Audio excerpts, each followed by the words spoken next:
स्वागत है आपका हमारे YouTube चैनल में। आज हम बात करने वाले हैं सहस्त्रार चक्र की, जो हमारे 7 चक्र सीरीज़ में सबसे ऊपर का चक्र होता है। हमारे योग थेरेपी, योगा में हम क्या कर सकते हैं? योगा में हम आसन कर सकते हैं, शीर्षासन कर सकते हैं, जिससे हमारे मस्तिष्क में रक्त का प्रभाव जो है, ब्लड सर्कुलेशन बढ़ता है 3 मिनट के लिए।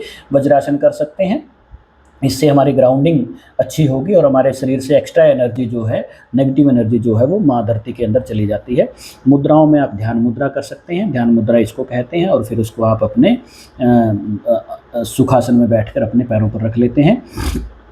शंख मुद्रा कह सकते हैं, दोनों हाथों को सिर के ऊपर रखकर आप शंख मुद्रा बना सकते हैं।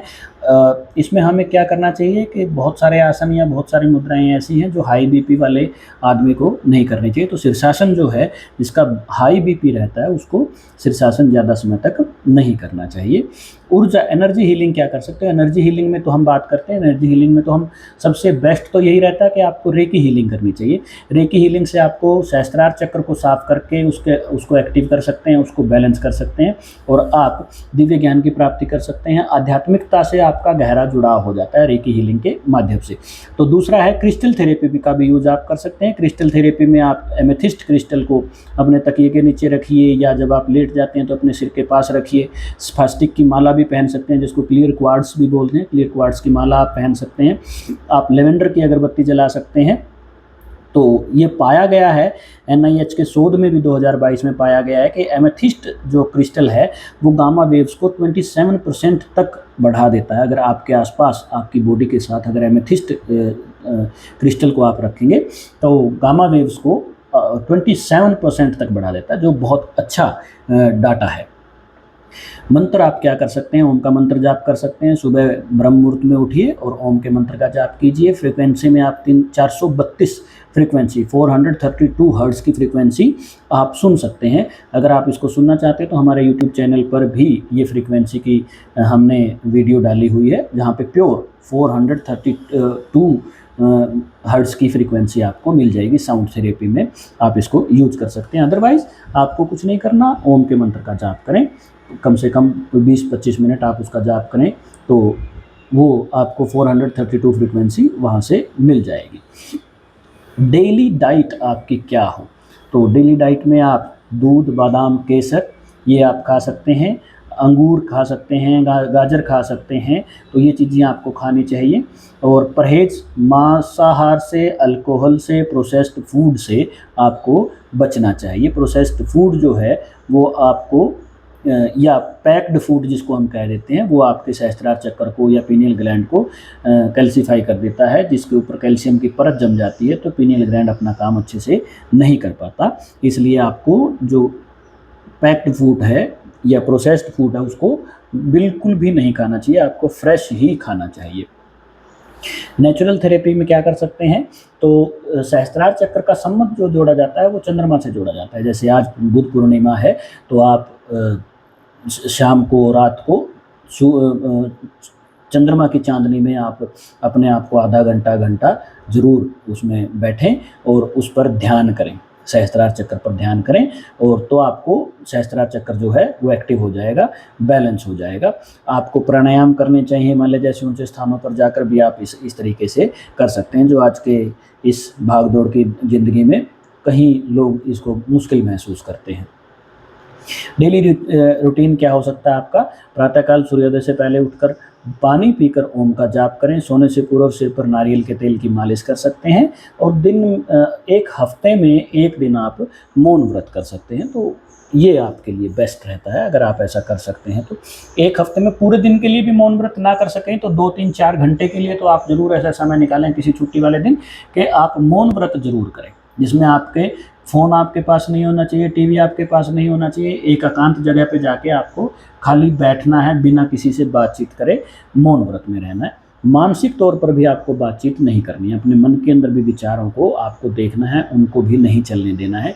तो ये डेली रूटीन की चीज़ें आपके लिए हो सकती हैं। 5-10 मिनट के लिए, 20 मिनट के लिए आपको ओम का उच्चारण करना है, और सिर पर नारियल के तेल की आपको मालिश करनी है, और हफ्ते में एक दिन आपको मौन व्रत रखना है, जिससे आपका सहस्त्रार चक्र बहुत बढ़िया तरीके से एक्टिव और बैलेंस हो जाएगा। जब आप इसमें बहुत ज़्यादा एंगेज हो जाते हैं तो क्या क्या प्रभाव हो सकते हैं, सिर दर्द या चक्कर आने की स्थिति हो सकती है। तो उस समय पर आपको रुक जाना चाहिए, ज़्यादा जल्दी नहीं करनी चाहिए, धीरे धीरे ही इसको हमें एक्टिव और बैलेंस करना है। किसी योग गुरु के मार्गदर्शन में ही आपको ये सारी चीज़ें करनी चाहिए। गुरु आपका जो है वो योग्य होना चाहिए। तो जग्गी वासुदेव भी कहते हैं कि सहस्त्रार की जागृति प्रकाश के साथ एक नृत्य है, धीरे धीरे किंतु निश्चित रूप से ये आपके अंदर प्रवेश करेगा ही करेगा। तो हमें इसके प्रोसेस को स्लो रखना है, बहुत ज़्यादा हम इसको नहीं बढ़ाएंगे। योगासन कौन कौन से हो सकते हैं, जैसे हमने आपको पहले भी बताया, शीर्षासन है, पद्मासन है, वज्रासन है। तो ये सारे आसन आपके रक्त प्रवाह को बढ़ा देते हैं। पद्मासन से ही ओपनिंग होती है जिससे कुंडलिनी ऊर्जा को ऊपर उठने का रास्ता मिलता है। वज्रासन से आपके पाचन तंत्र को बहुत अच्छा न्यूट्रिशंस मिलते हैं, पाचन तंत्र आपका बहुत अच्छा हो जाता है और आपकी ग्राउंडिंग बहुत अच्छी हो जाती है। तो ये आप आसन कर सकते हैं, सर्वांगासन कर सकते हैं। तो ये सब चीज़ें हम पहले भी डिस्कस कर चुके हैं। तो आपको योगासनों में क्या क्या किया जा सकता है वो आप यहाँ देख सकते हैं। न्यूरो साइंस इसके बारे में क्या बोलती है, तो ओम के जपने से जो प्रीफ्रंटल कॉर्टेक्स है वो सक्रिय हो जाता है। गामा वेव जो है 27% तक ज़्यादा बढ़ जाती है। कुछ साइंटिफिक प्रूफ हैं कि ओम के जाप से आपको क्या क्या मिलेगा, या सहस्त्रार चक्र के एक्टिव होने से, बैलेंस होने से आपको जीवन में, आपके शरीर में क्या क्या परिवर्तन हो सकते हैं। तो ओम के जाप से आपका जो प्रीफ्रंटल कॉर्टेक्स है, वो प्रीफ्रंटल कॉर्टेक्स का मतलब सिर का ये हिस्सा, सिर का ये आगे का हिस्सा आपका एक्टिव हो जाता है। माइंड में गामा वेव जो है 27% तक ज़्यादा हो जाती है। और 432 हर्ट्ज़ की जब आप फ्रीक्वेंसी सुनते हैं तो इससे कोशिकाओं में, आपके मसल्स में, आपके सेल्स में जो है वो संरचना में प्रभाव आता है, सुधार आता है। और 963 हर्ट्ज़ की जब आप फ्रीक्वेंसी सुनते हैं तो फिर उसमें पीनियल ग्लैंड जो है वो बहुत अच्छे से सक्रिय हो जाता है, पीनियल ग्लैंड जो है वो एक्टिव हो जाता है। ये दोनों फ्रीक्वेंसी आप हमारे यूट्यूब चैनल पर भी देख सकते हैं। वहाँ पर आपको इसके 5-5, 10-10 मिनट के वीडियो मिलेंगे। इससे ज़्यादा 5 मिनट, मैक्सिमम 10 मिनट, इससे ज़्यादा आपको ये फ्रीक्वेंसीज एक बार में सुननी भी नहीं चाहिए। उसका फिर आपके ऊपर शुरुआत में अच्छा प्रभाव नहीं रहता। ये कुछ चीज़ें हैं कि हम एडवांस प्रैक्टिस इसमें क्या कर सकते हैं। वो बहुत बेसिक प्रैक्टिस थी, ये एडवांस प्रैक्टिस है। इसको अर्थिंग टेक्निक भी कहते हैं। दाएं नथुने को बंद करके बाएं से हम का उच्चारण करना, सो हम सो हम सो हम। जैसे आपने आपके राइट को बंद किया, हम सो, इस तरीके से। तो ये YouTube पे भी आपको मिल जाएगी सोहम टेक्निक, तो वहाँ से भी आप इसको देख सकते हैं। इसके आपको 21 साइकिल्स पूरे करने हैं, तो ये भी आप कर सकते हैं। मौन जप भी कर सकते हैं आप, ओम नमः शिवाय का या ओम का खाली जाप मानसिक तौर पर भी कर सकते हैं। उसमें बेस्ट क्या रहता है कि आप अपनी जीवा को तालू से लगा लें और इस तरीके से मुंह बंद करके, आंखें बंद करके मन की शांति से आपको ओम का जाप करना चाहिए या ओम नमः शिवाय का जाप करना चाहिए। जब हम इसको जीवा को तालू से लगाते हैं तो हमारा मन जो है वो जल्दी एकाग्र हो जाता है। ब्रह्म मुहूर्त किसे कहते हैं? ब्रह्म मुहूर्त में उठने का लाभ बहुत होता है। ऐसी बहुत सारी वीडियोस आपको यूट्यूब पे मिल जाएगी। यहाँ बात करेंगे तो वीडियो बहुत लंबी हो जाती है। तो सुबह 3:30 से 5:30, 6 बजे तक, सूरज के उगने से पहले तक ब्रह्म मुहूर्त होता है। यहाँ पर प्राकृतिक तौर पर, नेचुरल वे में आपका पीनियल ग्लैंड जो है वो एक्टिव रहता है। वायुमंडल में ओम की ध्वनि जो है वो विद्यमान रहती है, क्योंकि बाहर से दुनिया सोई हुई होती है, बाहर से कोई ज़्यादा शोर नहीं आता। तो ब्रह्मांडीय ऊर्जा इस वक्त सबसे ज़्यादा एक्टिव होती है। और पूर्णिमा की जब रात्रि होती है, जब चांद पूरा होता है, तो उस वक्त पीनियल ग्लैंड पर आपका बहुत अच्छा प्रभाव पड़ता है। जैसे आज बुध पूर्णिमा है, आज और भी अच्छा दिन है, क्योंकि आज बुध भगवान जो हैं वो अवतरण हुए थे धरती पर, तो आज और भी बहुत अच्छा दिन है। अगर आप आज चंद्रमा की रोशनी में अगर आज आप ध्यान करेंगे, ओम का उच्चारण करेंगे, तो आपको रिजल्ट्स कई गुना ज़्यादा मिलेंगे। प्रिकॉशंस क्या करनी चाहिए? अति करने से हमें बचना चाहिए। सिर दर्द हो, चक्कर आए तो उसको हमें छोड़ देना चाहिए। और संतुलित संतुलन हेतु मूलाधार चक्र पर ध्यान करना चाहिए। जब आपका सहस्त्रार चक्र गड़बड़ हो जाता है तो हमें अपने मूलाधार पर भी ध्यान करना चाहिए और सहस्त्रार चक्र पर भी ध्यान करना चाहिए। मंत्र वह सेतु है जो साधक को शून्य शब्द से शून्य तक ले जाता है। पतंजलि योग सूत्र में ये बात कही गई है कि मंत्र जो है वो वह साधन है जो साधक को शून्य से शब्द से शून्य तक ले जाता है। जब हम मंत्र बोलते हैं तो वो कोई शब्द होंगे, जब हम उन शब्दों के माध्यम से शून्य तक पहुंच जाएंगे। शून्य तक पहुंचना ही सबका लक्ष्य है, तो इसलिए मंत्रों के माध्यम से भी ऐसा किया जा सकता है। सहस्त्रार चक्र के लिए जीवन शैली क्या होनी चाहिए, आहार विचार क्या होना चाहिए। सबसे पहले तो सहस्त्रार चक्र के लिए भोजन में केसर का दूध होना चाहिए। केसर का दूध काम क्या करता है? केसर का दूध पीनेल ग्रंथि को डीकैल्सिफिकेशन करता है, ग्रंथि के ऊपर से कैल्शियम की जो परत है वो हटा देता है। तो आपको सेवन विधि क्या होनी चाहिए? 1 गिलास दूध में 1 चुटकी केसर डालकर आपको उसको ग्रहण करना चाहिए। मौसमी फल खाने चाहिए, विशेष तौर पर एंटीऑक्सीडेंट फ्रूट्स आपको खाने चाहिए जिसमें विटामिन सी की अधिकता हो। प्रातः खाली पेट खाएंगे तो बहुत लाभ होगा। अखरोट खाने चाहिए जिससे आपको ओमेगा फैटी एसिड 3 मिलता है, जिससे आपका जो मस्तिष्क है उसके लिए भी बेनिफिशियल होगा और आपके पीनियल ग्लैंड के लिए भी बेनिफिशियल होगा। रात को भिगो कर रख दें बादाम और अखरोट और सुबह उनको खाली पेट चबा कर खाएं तो आपको बहुत लाभ होगा। तो ये कुछ जीवन शैली में कुछ खाने थे जो आप सहस्त्रार चक्र को एक्टिव बैलेंस करने के लिए खा सकते हैं।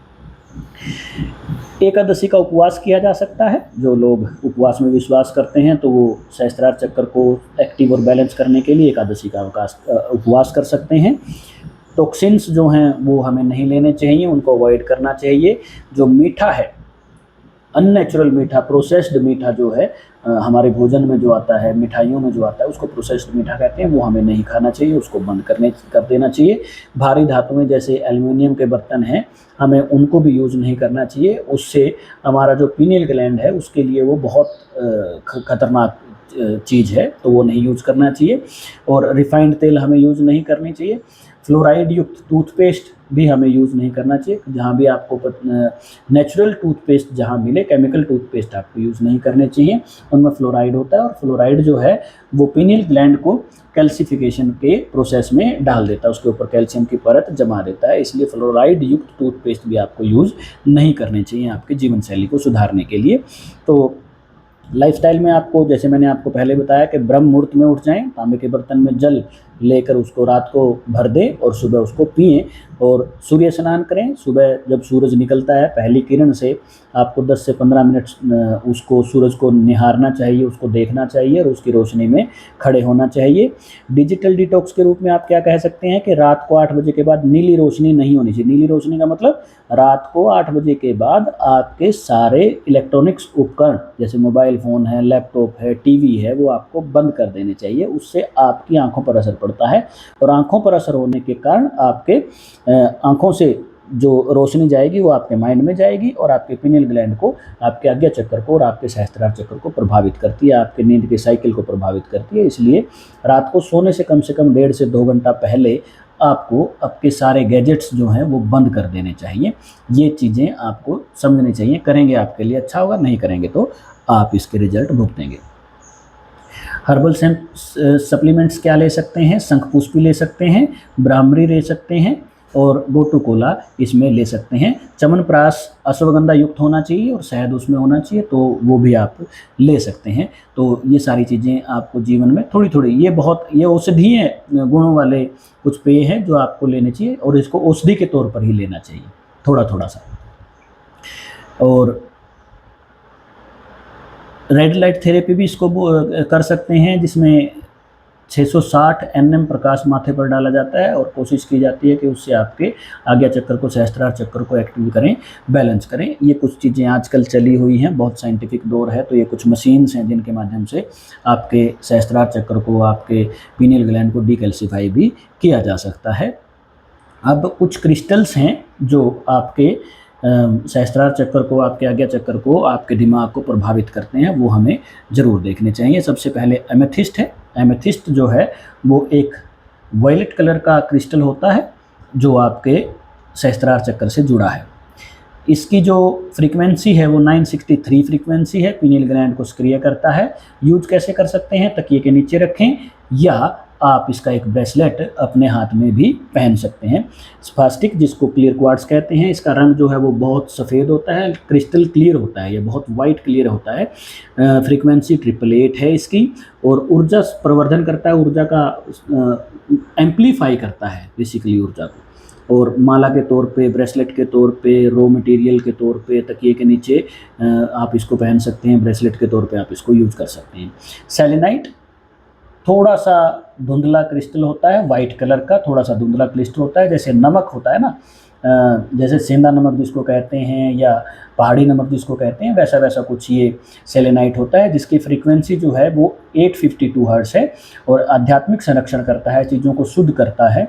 तो उसका आपको हाथ में पकड़ कर ध्यान करना चाहिए, अपने आसपास होना चाहिए। सेलेनाइट की एक प्लेट्स आती हैं इतनी बड़ी बड़ी, उनके ऊपर अगर आप अपना पानी का गिलास भी रख लेते हैं तो वो सेलेनाइट की प्लेट जो है उस पानी को चार्ज कर देती है और फिर लोग उस पानी को पीते हैं, तो जिसका आपको बेनिफिट होता है।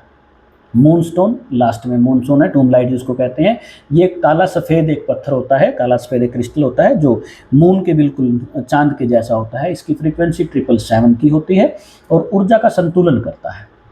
माथे पर रख कर आपको इसको ध्यान करना चाहिए। जब आप लेट के जब हम ध्यान करते हैं तो आपको यहाँ माथे पर उसको रख लेना चाहिए। तो ये कुछ क्रिस्टल्स थे जो आपको रेकी हीलिंग में भी और क्रिस्टल हीलिंग में भी सहस्त्रार चक्र को एक्टिव और बैलेंस करने के काम आते हैं। आपको इनका प्रयोग जरूर करना चाहिए। अगर आपको ये चाहिए तो आप हमें कमेंट बॉक्स में डाल सकते हैं, दिए गए नंबरों पर आप संपर्क कर सकते हैं। क्रिस्टल के मामले में मैं हमेशा एक बात कहता हूँ कि इसको किसी ऑथेंटिक आदमी से ही खरीदना चाहिए, जिसके पास ओरिजिनल क्रिस्टल्स हों उससे ही इसको लेना चाहिए। अगर आपके क्रिस्टल ओरिजिनल नहीं है तो आपको फ़ायदा देने की जगह पर नुकसान भी दे सकते हैं। इस बात का ख्याल आपको ज़रूर करना चाहिए। तो ये कुछ प्रोटोकॉल हैं क्रिस्टल्स के यूज के लिए। तो क्रिस्टल्स को सबसे पहले आपको शुद्ध करना चाहिए। शुद्ध करने का पहला तरीका ये है कि चांद की रोशनी में 4 से 8 घंटे आपको इसको रखना है। हिमालयन सॉल्ट वाटर आप इसको हिमालयन सॉल्ट वाटर के साथ आपको इसको धोना चाहिए। फिर आपको क्रिस्टल की प्रोग्रामिंग करनी चाहिए कि आप क्रिस्टल किस प्रोग्राम से या किस उद्देश्य से यूज़ कर रहे हैं। तो उसके लिए आप उसको ओम के जाप से 108 बार जाप करें तो उससे भी चार्ज हो जाता है, नहीं तो आपकी इंटेंशन से भी क्रिस्टल चार्ज हो जाता है। प्रयोग कैसे कर सकते हैं? आपके माथे पर, आपके तकिए के आसपास या ब्रेसलेट के तौर पर इसको आप प्रयोग कर सकते हैं, तो जिस बारे में आपको पहले जानकारी दी जा चुकी है। ये कुछ क्रिस्टल उपचार विधियां हैं जो आप कर सकते हैं। इसको हमने इसके बारे में डिटेल से बात कर चुकी है। सामान्य गलतियां क्या करते हैं क्रिस्टल्स के बारे में? तो अशुद्ध क्रिस्टल होते हैं, नकली या क्रिस्टल्स होते हैं जो यूज़ नहीं करने चाहिए, उनका नुकसान आपको होता है। 12 घंटे से अधिक लगातार प्रयोग नहीं करना चाहिए। दिन में आपने पहने, रात को आपको क्रिस्टल्स निकाल के सो जाना चाहिए, अगले दिन फिर पहन लेना चाहिए। इससे 2 लाभ होंगे। एक तो आप सोते हुए असहज महसूस नहीं करेंगे और दूसरा ये होगा कि आप लगातार भी बहुत एनर्जी ज़्यादा हो जाए तो भी नुकसानदायक है, कम हो जाए तो भी नुकसानदायक है। एनर्जी जो है वो बेसिकली बैलेंस होनी चाहिए। तो आपको 12 घंटे से ज़्यादा कोई क्रिस्टल पहनना नहीं चाहिए। ये कुछ उदाहरण हैं हमारे दार्शनिक संदर्भ में, हमारे उपनिषद में दिए गए हैं जो सहस्त्रार चक्र के बारे में बताया गया है। मुंडक उपनिषद में बताया गया, जब साधक सहस्त्रार चक्र में स्वर्णिम प्रकाश देखता है तो वह अंधकार से परे सूर्य के समान तेजस्वी हो जाता है। गीता में भी कहा है, यहाँ चित्त योग द्वारा पूर्ण रूप से स्थिर हो जाता है, वहाँ सहस्त्रार की अवस्था आ जाती है। आधुनिक योगियों ने भी, स्वामी विवेकानंद जी ने भी बताया, जग्गी वासुदेव जी ने बताया, वैज्ञानिक तौर पर डॉक्टर जो डिस्पेंजा ने भी इसके बारे में बात करी है और प्रोफेसर रिचर्ड डेविडसन ने भी इसके बारे में बात करी है कि सहस्त्रार चक्र पर जब आपकी ऊर्जा पहुंच जाती है तो आपको क्या लाभ होते हैं। आपके सामने ये चीज़ें सारी स्पष्ट तौर पर बता दी गई हैं। वैज्ञानिक भी मानते हैं, आज के साइंस का दौर है तो वैज्ञानिक भी मानते हैं कि आपके सिर के अंदर पीनियल ग्लैंड है, जहाँ पर एक बहुत छोटा सा क्रिस्टल है, बहुत छोटा क्रिस्टल है जो आपको ऊर्जा दे रहा है। तो इस बारे में आप और खोज कर सकते हैं। यूट्यूब और गूगल आज एक बहुत अच्छा साधन है ये चीज़ें करने का। श्री अरविंद जो है वो भी इसके बारे में बोलते हैं, ओशो जो है वो भी इसके बारे में बोलते हैं। तो आपको इसके बारे में और ज़्यादा खोज करनी है तो आप ऐसे साधनों का प्रयोग कर सकते हैं। सामान्य प्रश्न क्या हो सकते हैं? क्या सहस्त्रार चक्र जागृति सामान्य जीवन में संभव है? बिल्कुल संभव है, इसमें कोई दो राय नहीं है। हर दिन अगर आप 8-10 मिनट का ध्यान करेंगे तो लगभग 2-3 महीने में आप अपने सहस्त्रार चक्र में आप अपनी ऊर्जाओं में बदलाव महसूस करते हैं। और इसके लिए आपको किसी गुरु की आवश्यकता नहीं है, आप खुद भी इसको कर सकते हैं। 5 से 10 मिनट आप ओम के मंत्र का जाप करें और सिर के ऊपर एक गोल्डन कलर में ओम विजुअलाइज करेंगे या 1000 पंखुड़ियों वाला कमल विजुअलाइज करेंगे तो आप पाएंगे कि आपकी ऊर्जाएं पहले से परिवर्तित हो गई हैं। बिना गुरु के यह साधना सुरक्षित है, प्रारंभ में बिल्कुल सुरक्षित है। जब आप गहन साधना करेंगे और आगे जाना चाहेंगे तो आपको एक योग्य गुरु ढूंढना पड़ेगा। तो सहस्त्रार चक्र जो है वो अंत नहीं है, आपको एक नई दृष्टि देता है सहस्त्रार चक्र। हम सोचते हैं ना कि यहाँ पहुँच गए तो हमारी यात्रा समाप्त हो गई, नहीं, यहाँ से तो यात्रा शुरू होती है। यहाँ से तो शारीरिक यात्रा समाप्त हुई है और आध्यात्मिक यात्रा तो यहाँ से प्रारंभ होती है, यहाँ से शुरू होती है। तो हर रोज़ क्या करना चाहिए आपको, आज से 5 मिनट ओम का ध्यान प्रारंभ करें, एक क्रिस्टल की पहचान करें जो आपको अच्छा लगे। अगर पर्टिकुलर सहस्त्रार चक्र पे काम करना है तो आपको एमेथिस्ट होना चाहिए, क्लियर क्वार्ट्ज होना चाहिए, नहीं तो जो भी क्रिस्टल आपको अच्छा लगे तो उस क्रिस्टल को आपको पहनना चाहिए, आपके आसपास रखना चाहिए। अगर इस बारे में आपको और जानकारी चाहिए तो आप हमसे संपर्क कर सकते हैं, डिस्क्रिप्शन में हमारा नंबर भी है, हमारे अदर यूट्यूब पे वीडियोस भी हैं, उनमें भी आप जाके देख सकते हैं कि कौन से क्रिस्टल आपको अच्छे लगते हैं, कौन से क्रिस्टल आपके लिए अच्छे हैं, तो भी आप देख सकते हैं। आपको अपने आध्यात्मिक अनुभव एक डायरी में लिखने चाहिए, फिर उनको जाके एक बार देखना चाहिए कि आपको क्या परिवर्तन महसूस हो रहे हैं। तो इसी के साथ हमारा आज का ये वीडियो समाप्त होता है। थैंक यू इस वीडियो को देखने के लिए, हम तक पहुंचने के लिए। अगर आपका कोई इशू है, आपको कोई क्वेरी है तो आप हमें ईमेल कर सकते हैं goldenragereiki6@gmail.com पे, या व्हाट्सएप कर सकते हैं इस दिए गए नंबर पे 99910773 पर आप व्हाट्सएप करेंगे तो आपको हम कांटेक्ट कर सकते हैं, आप हमें कॉल भी कर सकते हैं। तो एक लास्ट रिक्वेस्ट, आप हमें सब्सक्राइब करें, इससे हमें हिम्मत मिलती है दूसरे लोगों तक पहुंचने में भी। हम यहाँ पर बहुत मेहनत करते हैं आप तक बहुत अच्छी सटीक जानकारी लेके आने के लिए, इसलिए इसको सब्सक्राइब ज़रूर करें, अपने परिवार में अपने दोस्तों के साथ शेयर ज़रूर करें और लाइक करना तो बिल्कुल भी मत भूलें। कोई ऐसी आपको सूचना लगे कि वो मुझे शेयर करनी चाहिए तो आप हमें कमेंट बॉक्स में भी बता सकते हैं। Thank you, thank you, thank you.